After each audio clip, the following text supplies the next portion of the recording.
చివరగా ఒక ఎఫ్ఐఆర్ చూడండి. ఇప్పుడు ఎఫ్ఐఆర్ కంప్లైంట్ ఒక సమయానికి ఇస్తాం, దాని తర్వాత జీడీ డైరీ ఎంట్రీలోకి ఒక టైంలోకి అవుతుంది, ఇమీడియట్గా ఎఫ్ఐఆర్ ఇంకొక టైంలో అవుతుంది.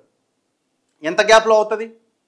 పహాడీ షరీఫ్ పోలీసులు అక్కడ ఎస్హెచ్ఓ ఎంత టైం గ్యాప్లో ఈ పని అంతా అవుతుంది? అట్లీస్ట్ ఒక 1 అవర్ అని మినిమం పడుతుంది కదా. 1 అవరో హాఫ్ అన్ అవరో, ఎంత సూపర్ ఎంత ఏఐ వాడినా లేకపోతే ఎంత అంత అంత గొప్ప ఎస్హెచ్ఓ అయినా ఎంత టైం పడుతుంది? కంప్లైంట్ ఒకే టైము, జీడీ ఎంట్రీ ఒకే టైము, ఎఫ్ఐఆర్ ఒకే టైం. ఇది ఎట్లా పాసిబుల్ అవుతుంది? అంటే వీళ్ళు తప్పును కప్పిపుచ్చుకోవడానికి, అవతల వాడి మీదకి తప్పు నెట్టేయడానికి రకరకాల తప్పులు చేశారు, తప్పుల మీద తప్పులు చేసుకుంటూ పోయినారు. మీకు పెట్టే చూడండి ఒక్కసారి ఎఫ్ఐఆర్ గమనించండి. మరి ఇప్పుడు ఏఐ ఉండగా ఏఐ ఎందుకు దండగా పహాడీ షరీఫ్ పోలీసులు ఉండగా అని ప్రతి పోలీస్ స్టేషన్ ముందు బోర్డు పెట్టాల్సి వస్తుందేమో.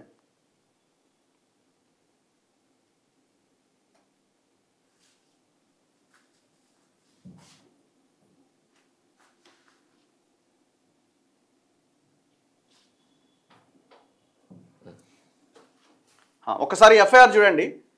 4th రోజు ఇప్పుడు వీళ్ళ మీద పెట్టిన కేసుకు సంబంధించిన ఎఫ్ఐఆర్ 483/2025 ఆన్లైన్లో కూడా కొట్టొచ్చు మీరు. District Rachakonda police station Pahadi Sharif. Timing ఎక్కడండి? ఇక్కడ ఫస్ట్ కంప్లైంట్ ఇచ్చిన టైం చూడాలి కదా. ఫస్ట్ ఎవరైతే ఏసీపీ తిరుమల ఉన్నారో ఆయన చైతన్య రెడ్డి దగ్గర 50 లక్షలు తీసుకున్నారు వీళ్ళు అని చెప్పి ఒక కంప్లైంట్ ఇవ్వడానికి వెళ్ళిండు. ఎక్కడికి? పహాడీ షరీఫ్ పోలీస్ స్టేషన్కి. ఎప్పుడు ఇది? రిసీవ్డ్ ఆన్ 4/9/2025 ఎట్ 20 hours అంటే 8 గంటలకి రాత్రి. సో దీని తర్వాత ఏం చేస్తారు? జీడీ ఎంట్రీ చేస్తారా? యాక్చువల్ బేసికల్గా ఒక కంప్లైంట్ రాగానే అప్పుడే జీడీ ఎంట్రీ అవుతుంది. ఇమీడియట్గా అవుతా? ఇమీడియట్లీ అయిపోతుంది. ఆ కంప్లైంట్ కూడా చూద్దాం. ఆ కంప్లైంట్ పెట్టండి. కంప్లైంట్ సంతకం ఉంటుంది, ఇంకో కంప్లైంట్ కూడా పెట్టండి. అది చూస్తే మనకి క్లారిటీ వచ్చేస్తుంది. ఇది కంప్లైంట్ కాపీ. కంప్లైంట్ కాపీ దాంట్లో రిసీవ్డ్ అని చెప్పని ఉంటుంది. 1 second.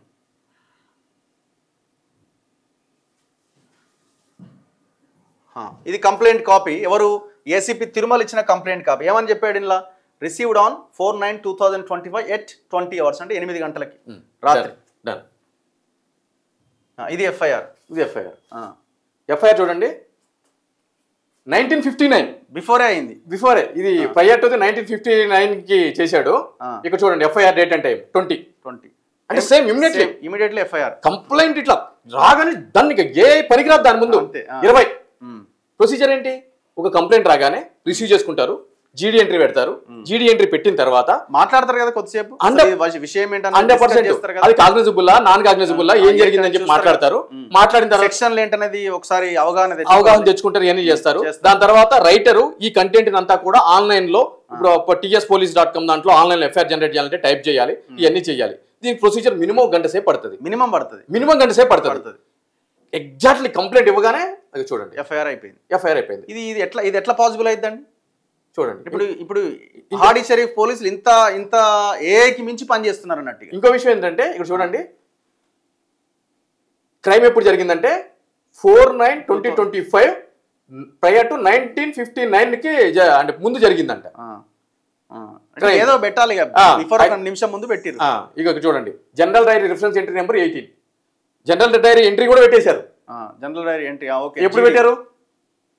8 గంటలకి. 8 గంటలకి ఎంట్రీ అయిపోయింది, 8 గంటలకి ఎఫ్ఐఆర్ అయిపోయింది. క్లియర్. మళ్ళీ ఇదేంది? Distance and directions from PS 7 కిలోమీటర్లు ఉంది. 7 కిలోమీటర్ చూడండి. సర్వే 7:59 బిఫోర్ జరిగిందని అంటున్నారు కదా. 59 బిఫోర్. 1 minute లోనే ఆయన స్టేషన్ కి వచ్చిండు, కంప్లైంట్ చేసిండు. 7 కిలోమీటర్లు చేసాడు. అది వకీల్ కాప్ సినిమాలో సూపర్ కాప్ లాగా ఈయన కూడా ఒక సూపర్ కాప్. ఆమె ఉమెన్ కాప్, ఈయన మెన్ కాప్. ఎవరు? ఏసీపీ. సో ఇది పరిస్థితి. సో ఆలోచించండి. ఇప్పటికైనా మీరు వదిలిపెట్టినా మేమైతే వదిలిపెట్టాం. నేను శంకర్ నరేష్కి సర్టిఫికేట్ ఇస్తలేరు, ఆయన నాకు ఇవ్వాల్సిన అవసరం లేదు, చూస్తున్న జనం కూడా సర్టిఫికేట్ ఇవ్వాల్సిన అవసరం లేదు. విచారణలో తేలాలి వాట్ ఈజ్ వాట్ అనేది. ఆ 50 లక్షలు ఎక్కడున్నాయి? చైతన్య రెడ్డి ఎక్కడున్నది? ఈయనకు నోటీస్ ఎందుకు ఇస్తలేరు? విచారణ ఏమైంది? ఇవన్నీ బయటికి తేలాలా. నా వెనకాల ఏదో మతలబు ఉందని నువ్వు మాట్లాడుతున్నావు కదా, మీ వెనకాల మతలబు ఏందో చెప్పాలి. ఒకే కులపోళ్ళు ఎందుకు మీ దగ్గర ఉన్నారు? కాజీపేటలో పనిచేసిన ఏసీపీని తెచ్చి ఇప్పుడు ఎందుకు మీరు పెట్టుకున్నారు? గతంలో మీరు చిట్ ఫండ్ కంపెనీల దగ్గర ఏం చేసిర్రు? ఇప్పుడు ఆ 1750 గజాల స్థలం సంగతి ఏంది? ఏకంగా డబ్బులే తీసుకున్నారని ఆరోపణ చేస్తున్నారు నరేష్ గారు. మరి ఆ దాని సంగతి ఏంటి? ఎవిడెన్స్ బయట పెడతా అంటున్నారండి, ఆరోపణ కాదు, ఎవిడెన్స్ బయట పెడతా అంటున్నా. ఎవిడెన్సే మీరు ఆరోపణ, నేను ఎవిడెన్స్ బయట పెడతా అంటున్నా. దానికి సంబంధించి ఎవిడెన్స్ బయట పెడతా అంటున్నా. అలానే chat conversation I will do need full them పెడతా. నేను చెప్తున్నా కదా 100% పెడతా. ఆరోపణ కాదు, ఎవిడెన్స్ పెడతా అంటున్నా. Anyway thank you very much Shankar Naresh garu. మాట్లాడదాం భవిష్యత్తులో. మళ్ళీ నెక్స్ట్ మీరు ఏమైనా సిరీస్ ఉంటే ఎపిసోడ్ మళ్ళీ సాయంత్రానికి వస్తుందా మరి రాత్రికి వస్తుందా వెయిట్ చేస్తున్నాం రంగనాథ్ గారు. ఖచ్చితంగా దీని మీద రియాక్షన్ ఉంటుంది. Thank you very much Naresh. Thank you.